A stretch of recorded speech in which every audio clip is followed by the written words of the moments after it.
দ্বিতীয়ত মাওলা আলীকে শাহাদাত করা হয়েছে, মাওলা আলীকে শাহাদাত করে নাই কুফার মসজিদে কবে? 20 রমজানের দিন। রমজানের মধ্যে না বলে শয়তান আল্লাহ বাইন্দা হালাইছে, তো মাওলার এই দিহি মেরা হালাইছে।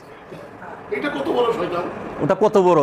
আল্লাহ কেমনে শয়তান রে বানলো? মোল্লারা না কয় রোজার মধ্যে শয়তান আল্লাহ শিকল দেয় বাইন্দা হালায়, জাহান্নামের দরজা বন্ধ।